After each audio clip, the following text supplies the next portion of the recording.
Here's another episode of the Autumn Windbags. RJ Clifford, Juan Soto. Let's have some fun today. Yeah, I know what you guys are thinking. Whoa. Where'd Soto go? Why is Santa Claus here? No, that's Soto. It's me. It's Swans. That's Swan Soto. Santa Soto. Are you trying to go as Santa Claus? Are you going to put on the Santa suit for like the nephews or something? No. You got the look.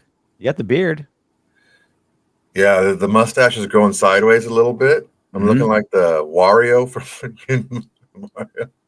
It really is a waste of a great salty beard if you don't do some sort of Santa thing today or this season. I'll think about it. You know what we should do? Maybe I should ask Mrs. Claus what she wants to do. Do you have a Santa hat? I got an old one laying around somewhere. Can I FaceTime you as Santa and like have you talk to my 5-year-old? Jesus, Frankie's gonna be like, I know him. Why is Santa Mexican? He's from the South Pole, not the North Pole. He's south of the border. South of the border, Santa. Because I tell her, I threaten her all the time, like I'm gonna call Santa right now if you don't get your shit together. And it works only so many times. If I can do a FaceTime with Santa, be like, yeah, if you don't pick up your clothes and put them in the hamper, you ain't getting shit, bitch.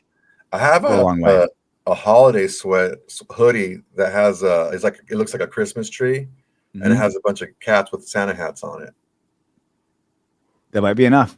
It might be enough. This might be enough. It's the last year where I think it's going to work. Should we 6 next year? Should we a little wiser? Dude, don't ever cave in, dude. Don't ever freaking stop selling it. I'll keep selling it, but I don't think I'd be able to pull off like someone that she's met pretending to be Santa on FaceTime. Yeah. You know what I mean? I'd have to really have to use my brain, which I'm trying not to have to do. I mean, she hasn't seen me with the beard. And then Santa outfit, maybe some do you have like old man spectacles? Like not like your stylish. I got old man testicles. Well, we can just show that part. Do your balls have Santa beard? Will that work? Can I FaceTime your balls with my 5-year-old daughter? Bells. No, thank you. I don't want that in the algorithm. Nobody turn on the captions on that. The algorithm decides everything. You know what I mean? It really does. You gotta be careful. I don't know if that's the kind of clientele we want to reach. Right? It was fun when it was just Pornhub for a while. It's like, oh, Brazilian fart porn. It's like I just looked one time. It's not going to screw everything up. But now, leave a little something to imagination. Yeah. All right. Well, we'll see if we do that. We'll keep you guys posted because the next time we do a real show, we'll do the live show, obviously post game for Jacksonville this Sunday. But the next live show we do will be after Christmas. So this is the last true actual show. Well, Christmas Day is next week, Wednesday. So do you want to record Thursday morning live or something? Yeah. December 26th. I gotta work, dude. Okay, we'll figure something out. We can do Tuesday early. We're making tamales Tuesday. You coming over? Ooh, white people tamales. Well, the Mexicans are doing most. The Mexicans do it. You just sit there and get drunk. Yeah, I know how you do. Dude, do you think they trust my pasty ass with the hard work? You know what we would give? We would give this job to all the kids and the white people. Mm-hmm. We would have them soak the corn husks. Yeah, 100%. That's what I do. I soak the corn husks. Well, I kind of rap a little bit, but no, it's like my father-in-law, the one true 100%, the only 100% Mexican in the family. He does all the important shit, cooking, matzah, the spreading. Mother, Vicky can cook the meat, do a great job, but it's the actual tangible. You know what I mean? The actual tangible shit. It's no, we need a pure-blooded 100% Mexican to get it done right. There's the two most important things are who cooks the fill, right? Mm-hmm. And who and steaming it spreads the masa. Because if you put it on too thick, you can have that shit in there for 5 hours and it's not going to cook all the way through. And it's in the way he stacks it in the pot to steam it and just gets it just right. It's it's an art. He's oh yeah, you got to learn how to do my dad's part. I'm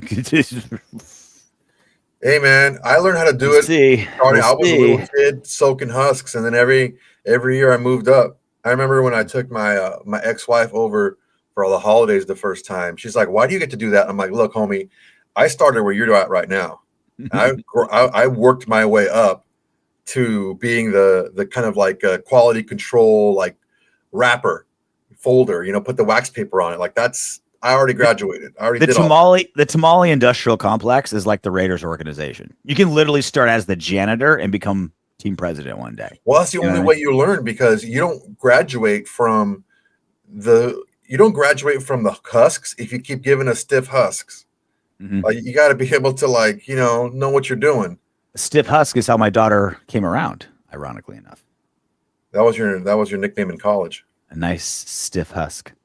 All right. Well, that's going to be tamale time. We'll figure out what we're going to do with the show. We'll figure something out. We'll do a show. We'll do a show, but it's just a matter of when we record. Maybe we'll do it live. Fuck it. We'll do it live. Question of the day. We haven't had one of these in a while, so I thought we'd dust it off for the holiday season in the second to last show of the year. And I've been trying to be open-minded. Me and Soto are on the same page with Antonio Pierce. He's probably going to go, and it's probably the right move. And like everything else, it's who we can get to replace him, right? Like getting rid of a bad coach isn't good if you're getting another, a worse coach, right? So we got to find a good one. That's the big thing. But there's still some AP believers out there, and I want to be open-minded. We're an open-minded show. We don't dig our heels in just to like be right. It's like, okay, like I'll be convinced of anything if I hear a good argument with good evidence. I'll hear somebody out. Like I don't necessarily have to agree with them, but like if you can make a point, I'll hear you out. If you're just spitting nonsense, I'm just going to cut you off because my brain already turned off. And I'm willing to do a complete 180 on Antonio Pierce if you present evidence I haven't thought of, an angle that hasn't crossed our mind or been discussed. I don't dislike Antonio Pierce. I liked the hire. We both liked the hire. We're both on board. We think it didn't work out, but we could be convinced. So here's your opportunity. AP apologists, AP believers. And notice how I'm putting this question. If Antonio Pierce deserves another year, what does he do well? What does he do well? And the reason I ask this question is I don't want to hear, oh, he never had a quarterback. Oh, there were so many injuries. Oh, it wasn't his team. Oh, you should always give a coach more than 1 year. It takes time to build something. Like, that's not what I'm asking. There are some things out of his control. Yeah, injuries definitely were a major issue. Not his fault. No quarterback, definitely major issue. Not his fault. All these things are true. That's not what I'm asking. Because every time I ask people, why do you want to keep Antonio Pierce? It's never how good Pierce is. It's never, well, dude, Antonio Pierce is just so good at X, Y, and Z. It's always something else that he has no control over. And as we've talked about throughout the entire show, and Soto was, adamant about it, it's not so much like, 100% wins and losses matter. Of course. But if the losses keep stacking and we are now in a double-digit losing streak, what is Antonio Pierce doing that's good? And if he started out so bad, is he improving? I haven't seen either, Soto, and I don't think you have either. No, I haven't. And I'm grasping at anything that I can find to put in the does well column. And there's really not much there, and does it communicate with the players well? Yeah, he's a good communicator, but that doesn't make a head coach. Very good communicator. Yeah, that doesn't make a head coach. I mean, the head coach encompasses so many things, and it's not a slight, it's not a jab or a dig on Antonio Pierce by saying that he's just not right now. I mean, can he improve? Sure. Maybe start with a lower rank in college and work your way up, but as of right now, he's not ready to be an NFL head coach. The game is just too fast. There's too many variables that he's not good at computing in his mind, and he looks overwhelmed at times. And it's not a slight against him. There's only 32 of these jobs available every year, and I would say maybe 2/3 of those are competent, and maybe a half of those are good at it, and maybe a couple handful are elite. So it's not like it's coming down on the guy by saying that he's not ready to be a head coach. It's just he's not showing the progression, like you said. He's not showing anything other than somebody looking to connect with a player, and that's a very important part. If you can take that away from AP and put that into like a Josh McDaniel, who's very smart as far as X's and O's and stuff like that, if you can do that, then you have something there. But unfortunately, what JMD lacked, AP has, and what AP lacks, JMD had, and it's missing one or the other. It just can't work. And I understand a lot of people out there are trying to make an argument that they're having a different conversation, right? I think you and I are acknowledging the fact that this roster was constructed in a certain way, because I think Telesco came in and he because he knows how to build a roster. He's built a pretty damn good roster with the Chargers, but he knew that, hey, this roster needs an overhaul. We need to get younger. We need to stop, just putting Band-Aids on things. We need to see what we have in these young players. We need to start developing depth. And you don't do that slowly over time in the NFL anymore. You just don't have enough time to do it. You're just not allotted that much time to do it. So he rip off the Band-Aid this year and, let the scab bleed a little, and then, let it heal. And just like I'm not going to come down on Telesco for the things that he did, not re-signing Jacobs and not addressing the offensive line better and stuff like that. I mean, I'm not going to come down on AP for the roster and the injuries or the wins and losses even. He is not progressing. Just think of him like any commodity, like anything that appreciates and then depreciates, right? You want it over time to appreciate, to get better, to get more valuable. Unfortunately, AP hasn't shown that he's more valuable to this team as time has gone on. And that's no one else's fault but Antonio Pierce. It's not about injuries. It's not about wins and losses. It's not about construction of the roster. What is he doing himself to put the team in a better position to win? I didn't say to win games. I said put him in a better position to win. What has he done with his coaching decisions to make the outcomes better? I don't know that he's outcoached anybody that he's faced. I don't know that he's getting better with his decision-making in time management and game management. And honestly, he looks lost when at the end of halves and the end of games, they're just a mess. And we saw on against the Bengals how horribly we were outscored in the last 2 minutes of the second half, or the first half and the second half, how badly we've been outscored. And that's not by accident.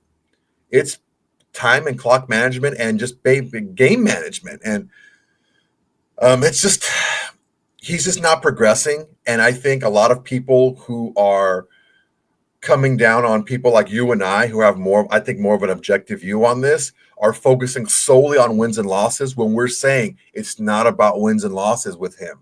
It's about his progression. And they're just like, well, he had this and he had that. It's like, yeah, I think that you and I are kind of done with excuses, right?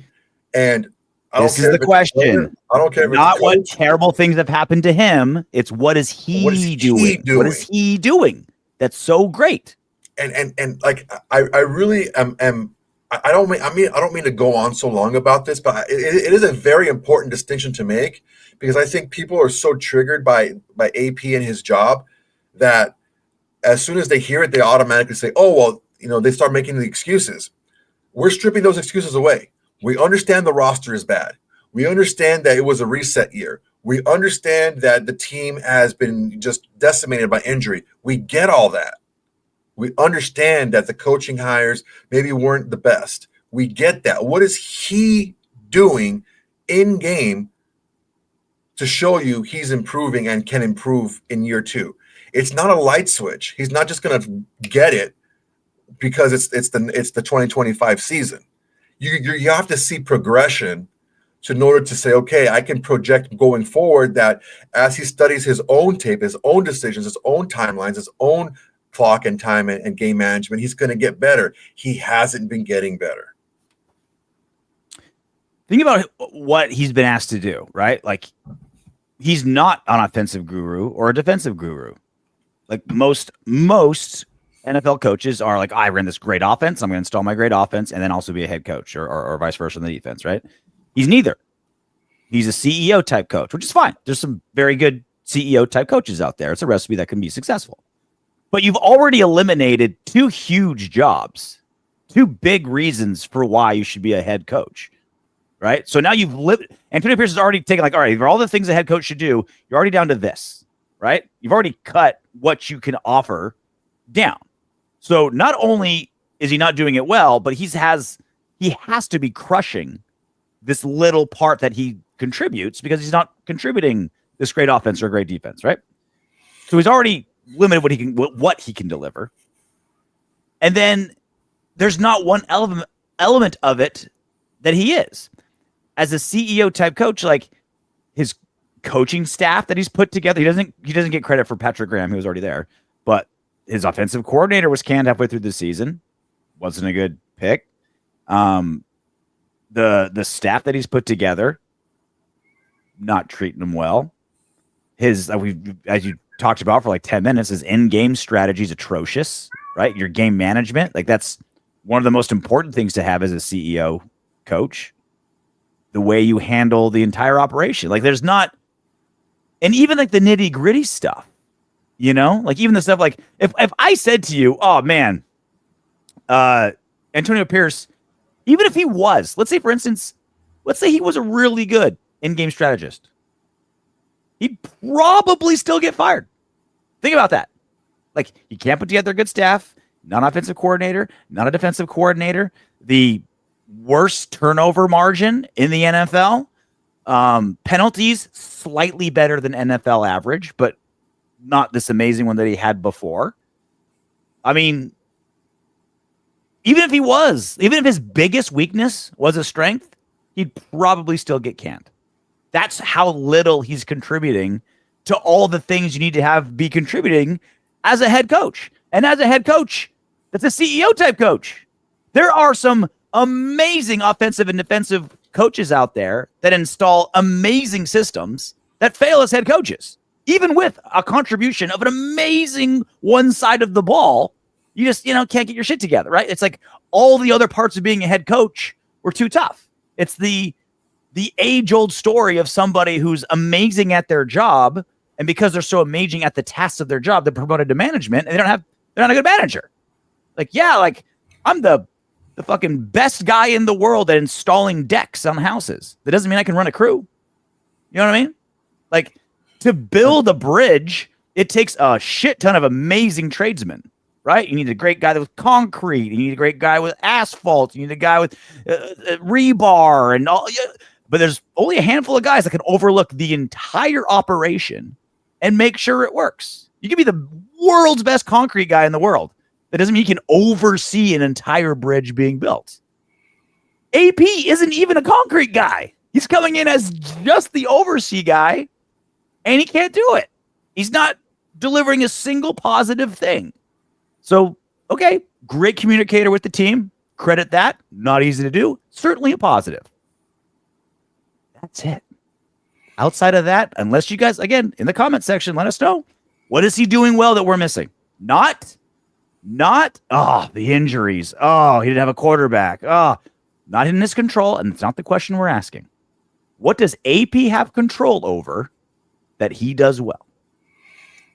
Yeah, so basically, if you're not the offensive coordinator or the defensive coordinator, it's going to come down to your intangibles. Mm-hmm. How well do you communicate with the team? How well do you get them motivated? How organized are you?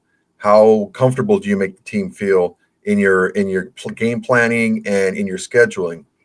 How good are you in game with time management? How good are you in game with game management? How good are you in game with ref management? Because that's a skill as well. And I just don't see it, And I think that the poor clock man. I mean, we got the ball in the second half or the end of the second quarter with just over 2 minutes left, and we had two timeouts or a timeout and the 2 minute warning, and we just blew it. We blew a couple of run plays that took a bunch of time. And so that tells me, since that is not getting better, it's his directive to just run out the clock at the end of halves instead of trying to score more. And we're one of the 4 or 5 teams, probably I think 4 teams in the NFL who hasn't scored 30 points this season. I don't think we did it. Did we do it last season? I think we did do it last season. We did it once against the Chargers. But these are things that need to be looked at. It's not just his in-game calls.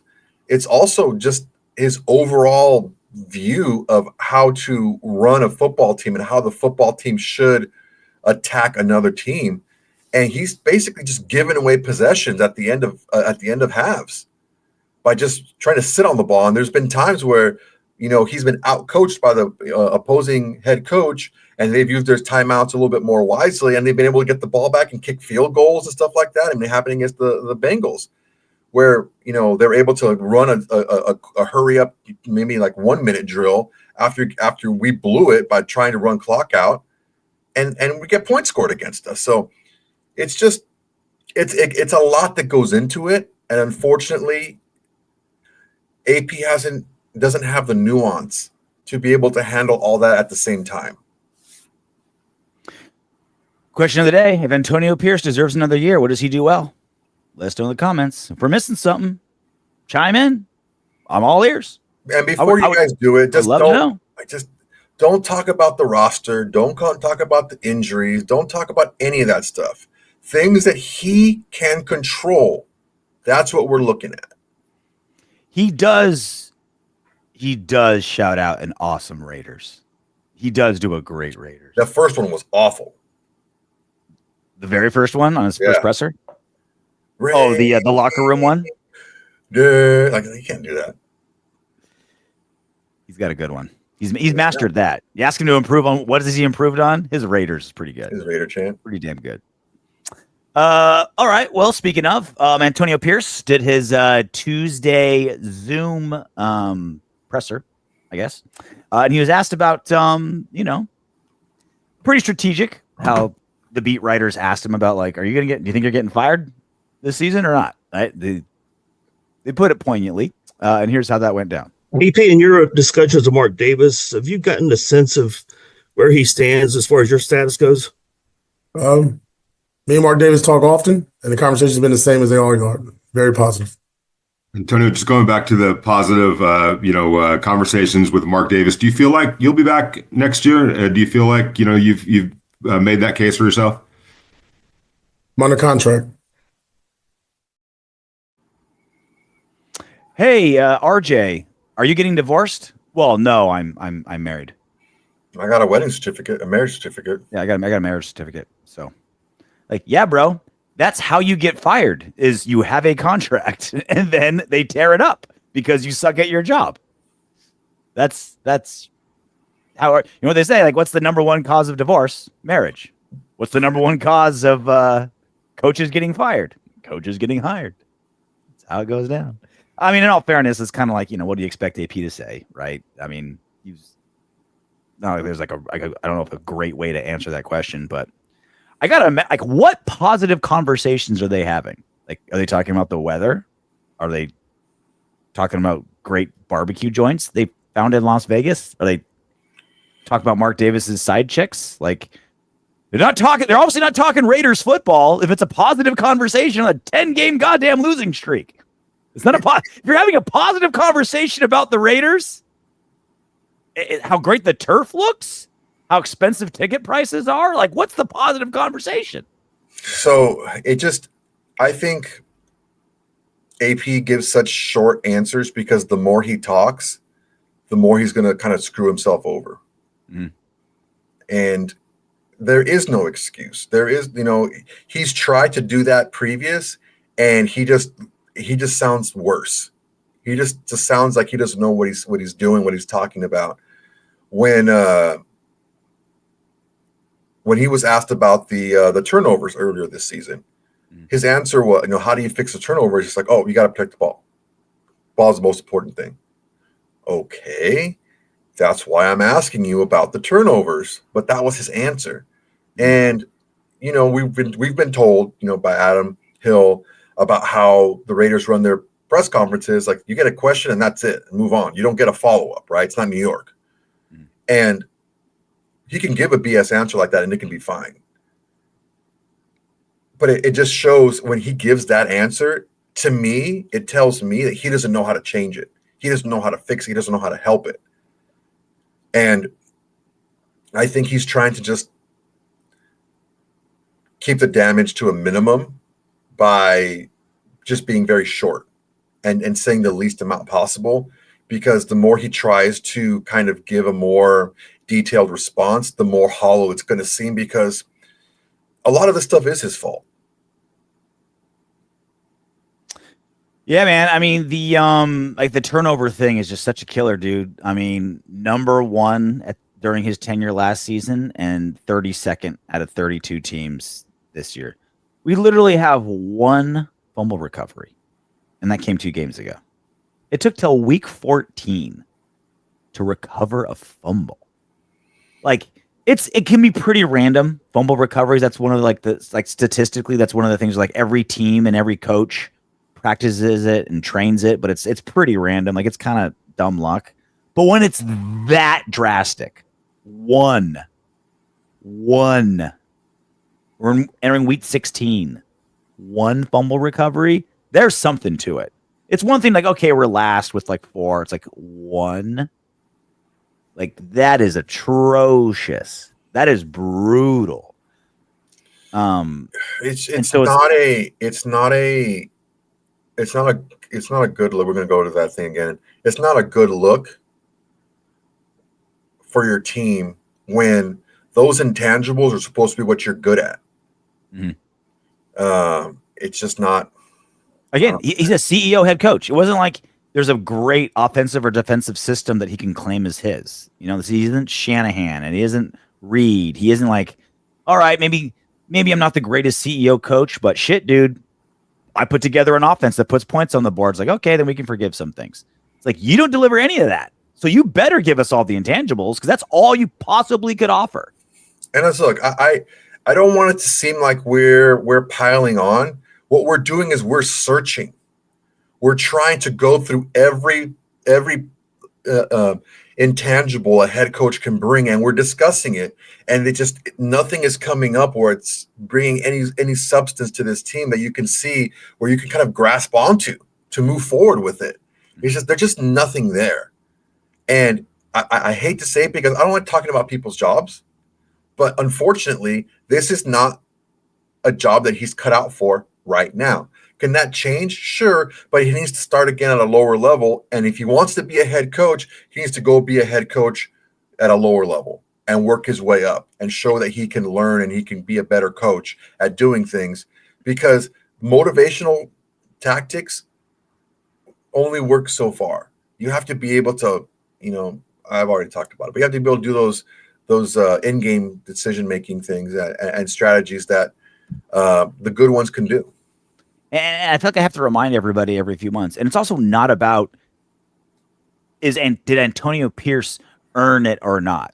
Did Antonio Pierce, the human being, does he deserve another year? That's not the question. The question we should be asking is, who's the head coach that's available that's going to put the Raiders in the best position to win? That's the question. You shouldn't be looking at it from AP's perspective. You should be looking at it from the Raiders as a whole winning games perspective. When you start looking at it as like, well, AP, give him a chance, or he still doesn't have that. We're not looking at it from AP. Let AP worry about AP. AP can look at it from AP's perspective. I don't care about the future of AP anywhere near as much as I care about the future of the Raiders. Yeah, what about us? What do we deserve as fans?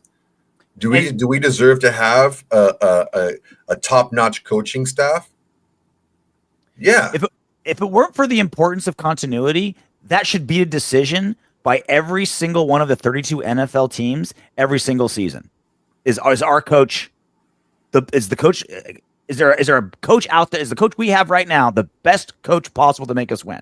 Now, there is plenty to say about continuity, building a system, building a team, building a culture, and just constantly changing head coaches ruins that. So like if it weren't for that, that's how you should be looking at it. The way you look at a kicker, it's like you can plug and play any kicker you want. Is he the best one? Do we have the best kicker possible that's available to us? That's what needs to be looked at. And another thing going against AP is there are going to be some really good coaches looking for jobs this offseason.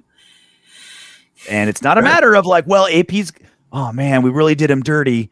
Like, oh, that really sucked. Yeah, sorry, AP. Hey, we gave you a shot. It didn't work. Vrabel's better. Sorry. Not even sorry. Just, so long and good luck. You had your shot. And again, and AP having this job was a lottery ticket. Like the stars aligned perfectly. It was a gift, right? And apparently it was too much for him. Okay. Thank you for your service. Thanks for the number 1 overall pick. We'd love to keep you as a linebacker coach. That's the other thing too, is we're not even be able to keep him as a linebacker coach. Like you can't let a head coach stick around like that. So hey, good luck wherever you go. You were a Raider. I have no doubt he gave it his best, right? Tried your best. All these people out there who were saying that he got a raw deal, right? Well, then get him a job with another organization. Then see how he does. I don't think people are going to want to hire him for another head coach or coordinator. He's going to be a position coach, if that, or he has to go back to college and work his way up from there. So we saw Mark Davis speak at the owner meetings last week, and there was some good stuff in there. If you missed it, go watch last week's show. But one thing he mentioned that was noteworthy, I think we all kind of knew it, but him saying it was important, is how Antonio Pierce and Tom Telesco, the GM, they're not a package deal. They're two separate guys. And they were talking about, and when Mark Davis was talking about, who the Raiders should have a quarterback next, he's like, well, that's a Telesco question. A Tom Brady question. They're going to figure it out. They didn't say Antonio Pierce, which is interesting because if you want the head coach's opinion, you know what I mean? Like it's the GM's job to make the pick, and I'm sure Tom Brady's going to come in with some, with his big swinging dick and make some decisions. But you want your head coach to be involved in that process, I would assume. And he didn't bring up his name, but he brought up Telesco. Makes me think he would be punctilious in thinking that. What movie is that from? Listen in the comment section. Traveling dictionary salesman. You don't got to read them to sell them. There's your real smooth talker, huh? Yeah. Nice going, De Niro. The name's Steve. You want to blow the whole thing? Blow the whole thing. Report by Bovado. I think it's Josine. Gina Anderson. As tough as it is to hear, there are league sources who believe, based on their own high-level back-table conversations, that the #Raiders are currently entertaining the idea of getting a new head coach. Yeah, no-brainer. While general manager Tom Telesco is simultaneously separating himself behind the scenes. Tom Telesco is fleeing the sinking ship. Yeah, I think Tom is just, more so than fleeing a sinking ship, I think he's just focusing on what he needs to do and kind of maybe reminding, because there's, we didn't spend all of our cap, right? And we didn't make a lot of moves that maybe we thought we should have made, because it was a plan to kind of, reset and build this roster the right way instead of putting a bunch of Band-Aids on there and spending a bunch of money and getting a bunch of retreads, right? And I think he used his time with the Chargers as a blueprint of how he was able to build a roster primarily from drafting and developing and sprinkling a couple of splash signings here and there. So I think it would be to his benefit to keep reminding Mark Davis of that this was the plan all along. It wasn't like things are going horribly. So no, this was the plan all along, and we got to see it through, because this is not something that you can keep going back and forth with, because it's going to be very expensive, number one, and it's not going to be a long-term fix. It may be a short-term thing, and how much better can you make a 2-12 team 14 games into it by some free agent signings? Not all that good. You have to, do that plus develop your own guys. I wonder what Tom Telesco is doing to separate himself. Like, when they're in the Raiders cafeteria and AP tries to sit next to him, he like gets up and leaves. Can't sit here. Seat's taken. Seat's taken. You know, is he like writing like AP sucks ass like on the bathroom walls in the stalls in the Raiders organization? Is he just like mean girling it? He's so hard on him.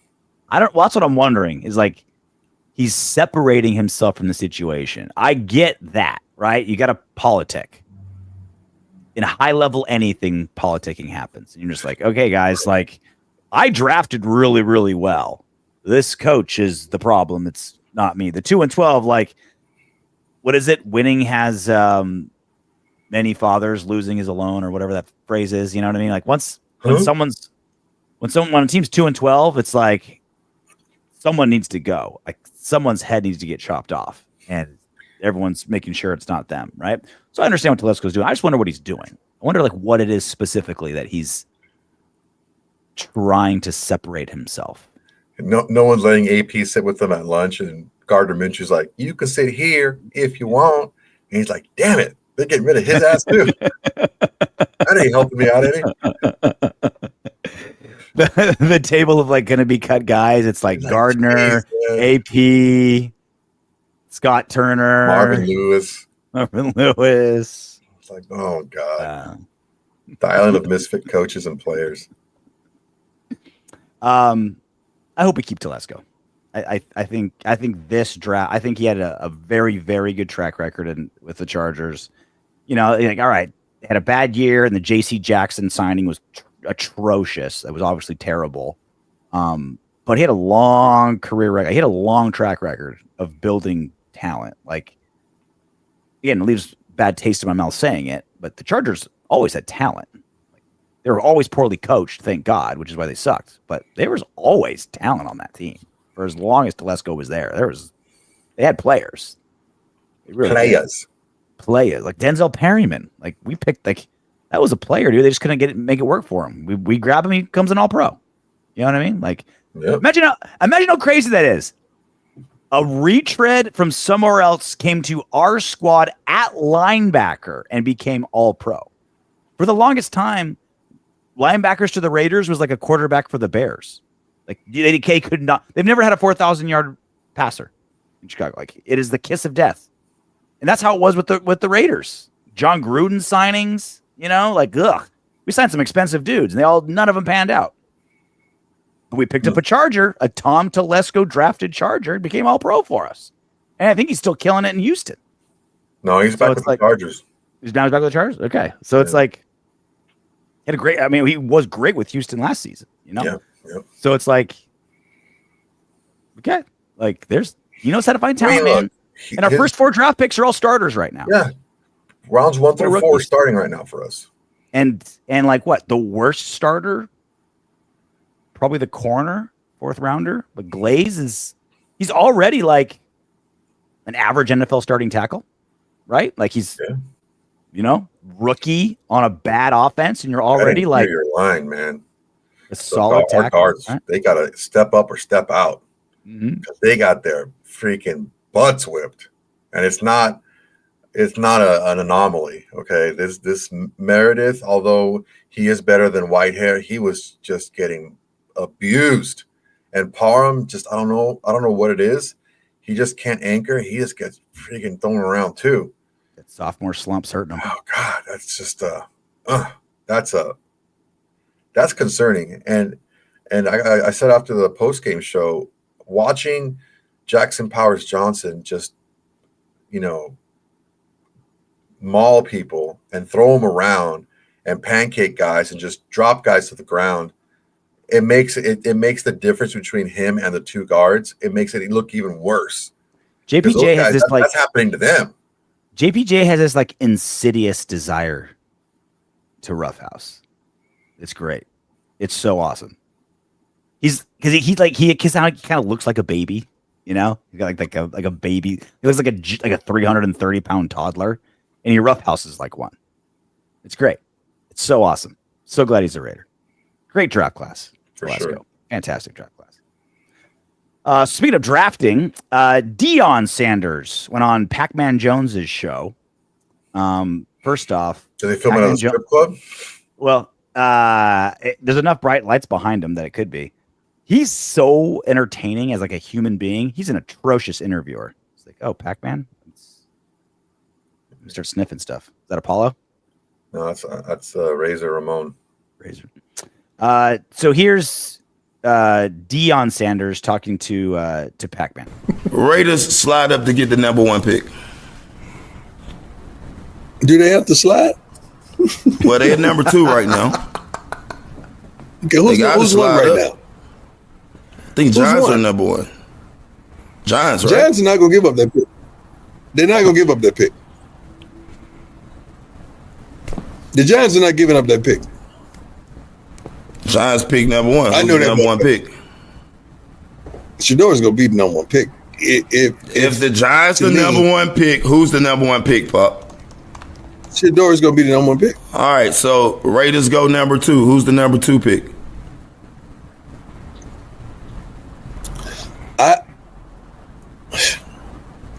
See, that's when the game starts to play. That's when you start playing the game. That's when the Raiders could go with Cam. Okay. Or it could be some junk in the game and the Raiders could take Trav. I can see that happen. All right, or they could slide back. First off, is Pac-Man Jones wearing 2 watches? This one's for the money, and this one's for the honey. It's like, is one on like East Coast Standard Time, one's on Pacific Standard Time, so or just a fashion statement. I'm gonna start wearing 4 watches just so I look twice as rich as Pac-Man Jones. Anyway, so there's all this talk, right? I've been trying to shoot it down to anybody who will hear me. Deion Sanders does not have the power to move Shedeur wherever he wants. It's just like look. I don't blame him for like acting like he does. Right? Like, why not act like you have powers beyond man and are able to like shift draft classes and break the rules of NFL drafting and send your guy to where like it's happened like what, twice in the last 50 years? You know what I mean? Like, oh, I can do that. Okay. I don't blame him for trying to do it, but it's our job to pinpoint the bullshit. Our bullshit-o-meter is there. And it seems like, at least in this conversation, again, Pat keeps interrupting and like asks questions weird. But Deion Sanders did not sound like a guy who's trying to keep the farce up that he's going to move things around. He's like, hey, Shedeur's going number 1. There you go. Yeah, so it's interesting. We would be in an interesting spot at number 2 because there's probably 3 really, really good players at their position that are like, maybe only one generational talent, but dude, there's a couple of other guys that like Abdul Carter is maybe even a more explosive Micah Parsons, okay, as an edge rusher. A more explosive Mike, just wrap your head around that, okay? And then Mason Graham is like the interior version of an explosive edge rusher, and he can play the run. So 2 very valuable pieces, along with Travis Hunter. We could potentially trade back more than once within the top 3 or 4 picks and still get a quarterback because the teams that are maybe willing to jump up there are not going to jump up there for a quarterback. Because some of the teams that are at the top right now, the Patriots aren't going to take a quarterback. The Jags just paid their quarterback. They're not going to take another one. From all indications, Carolina is wanting to stick with the surging and improving Bryce Young. Mm-hmm. It only gets sticky till when you get to the Titans and you get to the Browns. That's when it starts to get a little sticky. But there's a couple of teams that may want to jump up and get that guy that they want because they are, probably some of the better players that we've seen at that position come out in quite some time. These guys are, at the top of the draft board. That's why I think a lot of the hate is coming with the quarterbacks and Shedeur specifically, because not only with the Deion thing, but the fact that there are some really high quality players available. There's Genties out there, and Will Johnson. There's another really good corner out there. So there's a really like excellent players that teams are going to want to move up for. The issue is you can't move back too far because then you leave the window open for one of those quarterback needy teams to jump you and take the quarterback. So we could potentially go from 2 to 3 and then from 3 to 4 and still get a quarterback, but move back twice and get, a lot of good draft capital. And it's going to show what Telesco is made of, because these are players that you would want to move up for and you would want to get. And you would want to make sure that you get over other teams that are trying to trade with the Raiders. So it's going to be very interesting because, look, the way that Deion says things may not always come across as like scholarly, right? Because he's very he's casual when he talks. But when I would listen to him on like when he was with NFL Network, right, and he was doing like a lot of the combine stuff, and he was asked, hey, how many teams out there need a corner? Everyone needs a corner. And you're thinking to yourself, yeah, every single season you need to upgrade at corner. Every single year you need to get better at corner because it's a throwing league and you can't have too many good corners, right? So the things he says are exactly right. He feels in his heart that Shedeur's going number 1. Who's going number 2? Well, that's when, like what I said, the trades get involved and who values, Abdul Carter way more than anyone else in the draft. Can I jump up and get that guy? Right. Mm-hmm. And we'll see. We'll see how it all plays out, but it's going to be very interesting if we don't get the number 1 pick, who we go for. I think it's interesting no matter if we're 1, 2, or 3. Really. I think it's like super interesting. We're not trading out, dude. We're not trading out at the top pick. Unless I don't think we're trading out, but is it Shedeur or Cam? Right? Or Travis? I just don't know, man. Honestly, I don't know. I just Telesco's has he ever traded down in the first round? I don't think he's ever in all of his GMings have ever traded down. But then but then now again, if Tom Brady is actually going to be making the decisions, then all that's out the window because now Telesco doesn't have trading back twice in the first round is a New England thing. They've done that. Multiple times. Still got a very good player. What have I always said about Bill Belichick with drafting? Everyone's like, "Oh my God, he hits on the draft every year. He's got so many players, homegrown players." It's like his hit rate is the same as everyone else's. He just knows how to stack with picks. He's just great at getting compensatory picks. He trades down all the time. He understands what I've been screaming into this microphone for 4 years. The draft is a crapshoot. You just need as many bullets in the gun as possible. Throw as many darts at the board as you can, and you'll eventually hit. You're not picking with a sniper. You're picking with a shotgun. And I'm not saying don't do your research and see who fits, and you try to up your odds as much as you can. But there isn't one GM, one owner, one coach, one scout that's just like, I've got the formula and I can prove it. The formula that's proven to work is know your roster and get as many draft picks as you can. And the Raiders have more draft capital than any other team. That's why this whole like Antonio Pierce, like, oh, I'll give him a chance. Like, it doesn't seem like it right this second, but the Raiders, especially if you get the first overall pick, is going to be a very attractive job for a coach. Oh, because you get to your pick of the litter at quarterback or in the draft. You've got $115 million in cap space. Once this defense gets healthy, it's good. It's good once it's healthy. Let's just paint the picture properly, okay? Telesco has a lot of work to do signing his own players back because he has a lot of free agents, both safeties, a corner in Hobbs. He has both linebackers.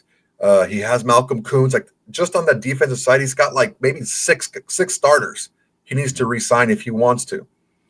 So I think that's where he starts, and then we go from there. But if we trade out of the top 6 spots, I think there's 6 potentially special players in this draft. All right. The quarterbacks because of the position. There's Abdul Carter. Yep. There's Travis. There's Mason Graham. And there's Ashton Genty. Okay. Those are I think the special guys. Will Johnson's really good. I wouldn't categorize him as, I think he's excellent. But special, I don't know. If you're trading out of that to not get a special player, it has to be Jalen Milroe. because he's the next guy with special traits. Or the Raiders have a free agent that they like. You know what I mean? Like it's who knows when Tom Brady comes in here. You can't hang your hat on that, man. You need to get you can't make the same mistake that we made so many years with Derek Carr. I'm not making it. I'm saying with no, I'm not like you specifically, like you have anything fucking say. But like as the Raiders, everything we thought we knew about like Telesco and how things work, and like okay, this is his habits, and all out the window when Tom Brady comes in and says, "I'm making the decisions." It's like.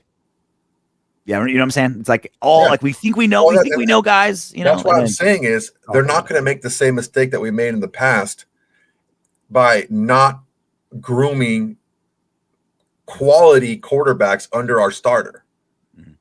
Like you can sign a free agent that let's say it's Sam Darnold. Let's just say that we end up landing Sam. Let's just say. I'm not saying that we should or we shouldn't. Just it's a name that's going to be available, okay? And he's doing really well this year, but we'll see, okay? That's the guy that we get. You still draft a quarterback high because it wouldn't make sense not to. You have to. You have to give yourself the best chance to win, and the best chance to win is to ensure that you have a quality player at that position.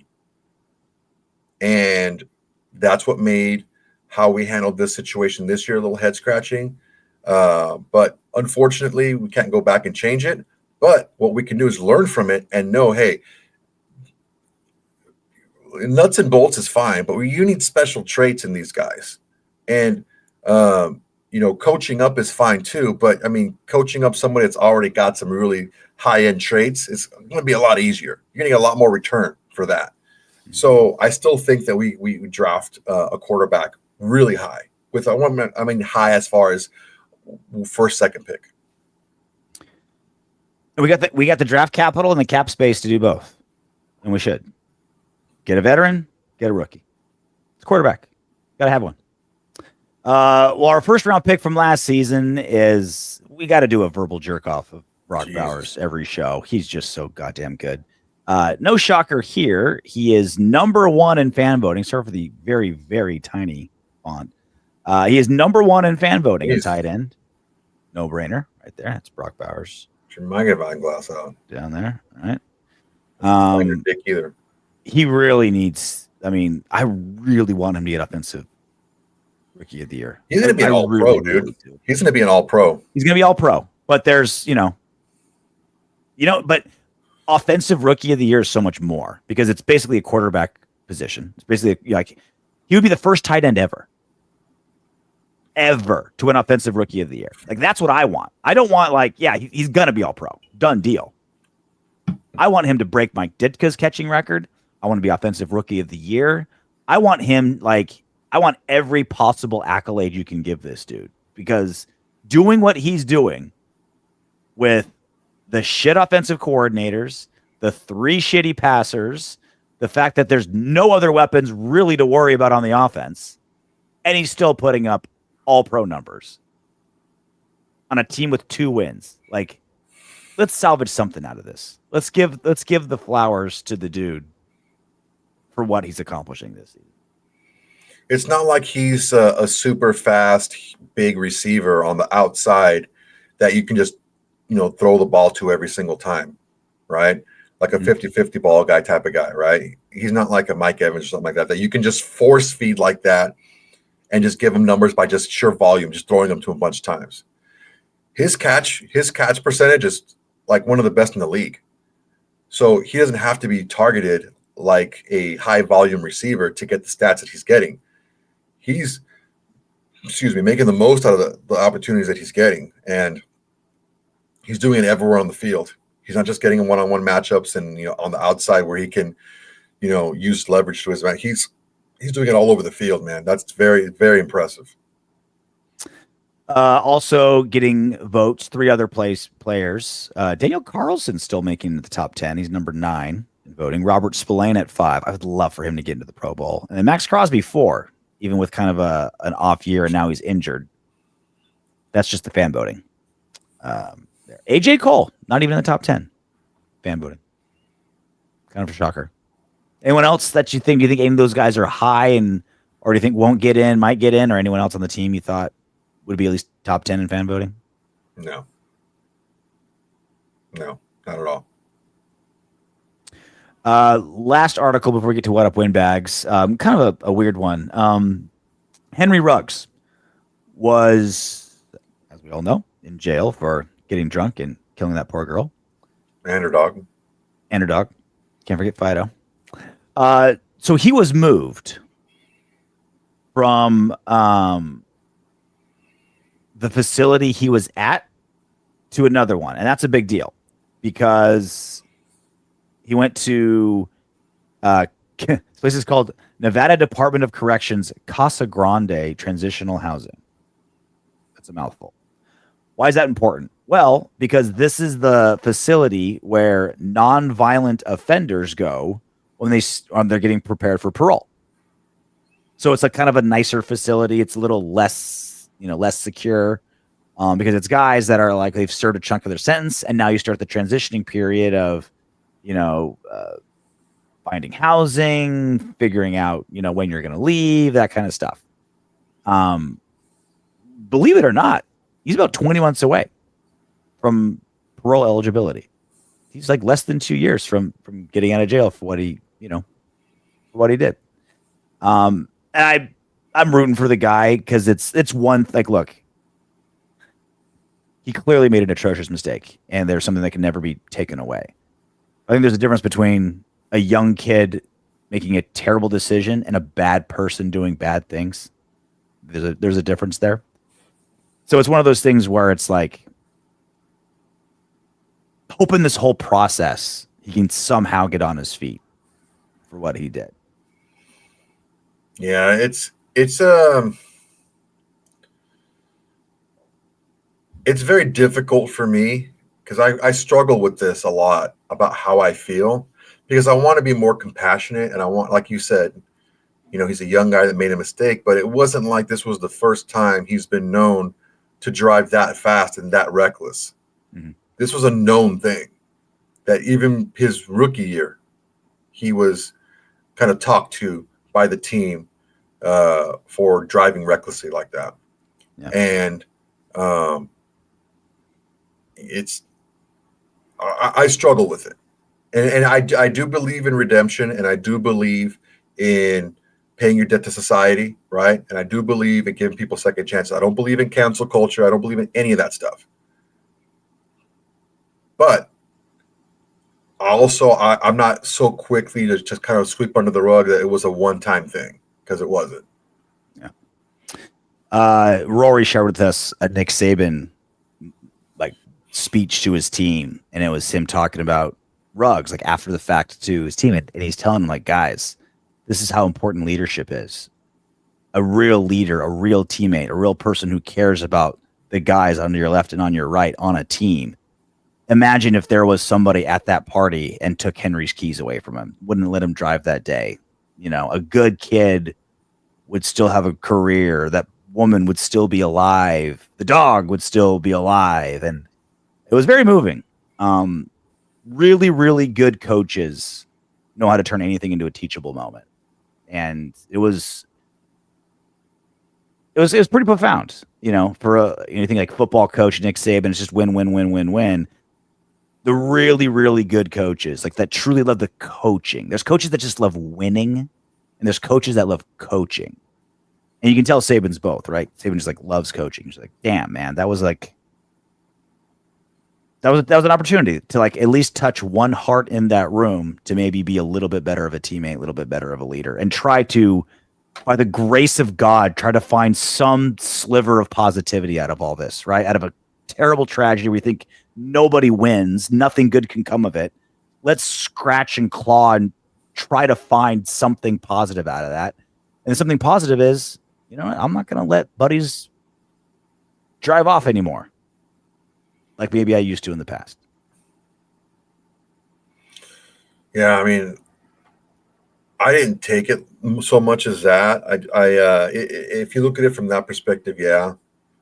I struggle with this whole thing. Anytime someone talks about this situation, I really struggle with it because of what I outlined earlier. It's very difficult for me to kind of see any of this in any of the situation in a positive light. Ready to do some what up Windbags? Sure, why not? Nightmare Raider. Oriathani Penny Panagaris is her name. Who's this her to which you're referring? I'm glad you asked. It was the chick sitting next to Mark Davis at the game against the Falcons Monday night. We're like, oh, new chick on his side. The Cirque du Soleil girl, pregnant with someone else's kid, so we're told. Now there's somebody else. And our fantastic listenership found her. Here she is. I don't think this... I can't tell this looks exactly like her. I mean, similar. The fact that she's followed by Dana White, I don't know why, but then you feel like, okay, that's probably her. And she's only 2,900 followers. I'm a very, very good job, Night Raider, for finding it. She's not like super, she's not famous. 2,900 followers. A musician of some kind. Plays guitar. The guitar. And here she is. We found her. So he went from he just likes performers. Cirque du Soleil chick to guitar player. He doesn't get that bang for the buck, baby. You know what I mean? He just likes them on stage. Put him on camera. Mm-hmm. He likes them camera ready. You know what I mean? Oh, yeah. Good for you. And why not? Why not? 39 years old. What'd I say? She's 40 this summer. What'd I say? Under 40. I said 38 years old, mid to late 30s. I said around 38. Sized her up. I said, Bunk. Yeah, she's cute. And a musician. I wonder if she can play the blues. That's what the season needs. The upright organ. What? Raider 1, 562. You guys still don't believe we tanked? That was so obvious that we're trying to tank. I mean, you give me the evidence that we're tanking and not just sucking. Like, do you actually believe Antonio Pierce is such a brilliant in-game strategist that he's making the opposing coach brilliantly out-strategize him with his moves? Is that what you're saying? Are we tanking because Antonio Pierce or Mark Davis or Tom Telesco is putting potholes in the turf to make all of our players injured? Is that what we're doing? Are we so good at tanking that we've trained the players to pretend like they're diving on loose footballs, but actually not get it, to look like they're trying to recover fumbles, but we've only gotten one in 15 weeks? Like, help me understand. You point to me a play. You point to me that's something specific. That's like, see, it's not that we just suck. We're tanking. What I think is happening here is what we're looking at is like I said in the beginning, a reset year. We need to find a way to make this roster younger because we were a pretty old roster prior. We need to find a way to not fall into the same trap that we had in the past, where we're relying on overpaying for mid-level free agent talent, hoping that they progress into more productive players moving forward. We need to get on a more of a typical schedule in the NFL of good teams where they're building from within.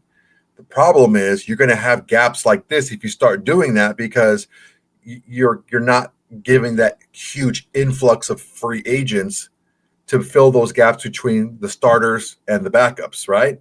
Mm-hmm. So that's the only thing I can see where someone can realistically say, this is how we're tanking. We just didn't put as much talent on the field as we could have because we're looking to the future. Not to say that we're trying to lose, but we're not putting as many bullets in the gun in case things go wrong. Now, it just so happens that a lot went wrong and a lot of top end talent on our team got injured for like long stretches or even the whole season. So I can see where you can say that, but I don't know if that's necessarily tanking. That's just taking a reset year to kind of put us on a more traditional schedule of roster management. Last one, Louis H.H.G. Luigi.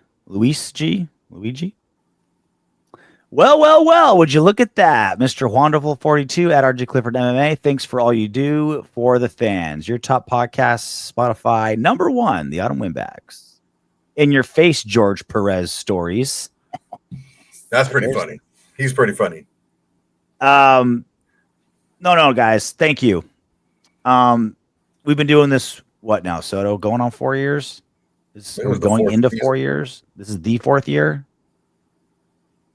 Third year, 3.5. I think fourth year. I think we're sneaking into the fourth year of this. Fifth? Is it fifth? No. Yeah, because we had so this year, last year was the Jimmy G year, the last car year, the second to last car year, and we did the end.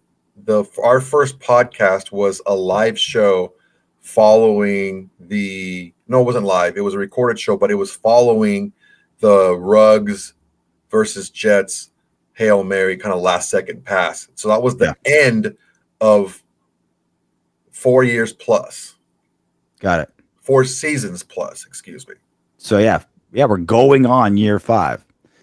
And I'm still blown away by how much you guys appreciate what we do. How many of you guys tune in every single week? How many of you guys comment? How many of you guys super chat us? How many members that sign up? How much you guys hit us up on social media? And if we don't, I know we don't say it enough, or we don't say it as much as we truly appreciate it. So we're going to be better at that. We're going to be better communicators. I've been going to therapy, learning how to be a better husband. I'm going to be learning to appreciate our listeners more, because we really fucking love every single one of you guys, and the few handful of girls that tune in every time. We don't say it as often as we should, but we really, really, really love doing this for you guys, and having you guys listen and pay attention and care about what we say and tune in every week really brings a smile to my face every time. Super fun, man. It's super fun, and it's cool. It's really cool in a different way, and not really how you might think. Like when I was in Vegas earlier this year for the Panthers game, and I was getting recognized by you guys, and it made me feel good because the people that were recognizing me looked so happy. Mm-hmm. It was a little uncomfortable, not because I get uncomfortable people coming up to me, but like I was like, oh, wow, they're happy. They're that happy to see me. Like my own family's not that happy to see me, and it makes me feel good that I'm a part of something that is helping other people feel good. You know, the shows that are like easy, like after a big win or a big signing, or like right after the draft, like those are fun. Those are big. Those are exciting. But the shows that really get me are after like last game, like the live show last game, like the Monday night game against Atlanta. And the game was just dog shit. It was terrible. And we had 180 of you at one time, like going through it with us. Like you guys really wanted to hear what we had to say about that dog shit, about that sack of slapdick. You guys, I'm surprised, to spend your Monday night not with your family, not out at a bar, not going to see a movie, not playing ball with your kid. You're like, you wanted to spend that time with us talking about that. Like that's what inspired me doing this as a What Up Windbags. Is damn, man, we appreciate you guys. I'm surprised anybody who came on Black Friday after the Chiefs game. Mm-hmm. I'm just like, oh God, I have to do this. All right. Enough of us giving you guys verbal hand jobs. We'll be back on Sunday. Wait a second. With that being said, after we buttered you guys up, do not forget, please like, comment, subscribe, and share. there was somebody who messaged us who was saying, man, I've listened to you guys for a long time now. I just didn't subscribe. Trust us, guys. It really does help with the subscribe numbers to help us reach more people and to help us kind of expand a little bit more. Share it to your social medias. Be proud to be a windbag out there. And yeah, it's the absolute minimum you can do right above absolutely nothing is this. One of those things. So thank you. We'll see you guys on Sunday. And until then, knock on wood if you're with me. Hey, you made it to the end of our video. Great job. I know you want more. Go ahead and click the next video. And if you're feeling crazy, go ahead and subscribe.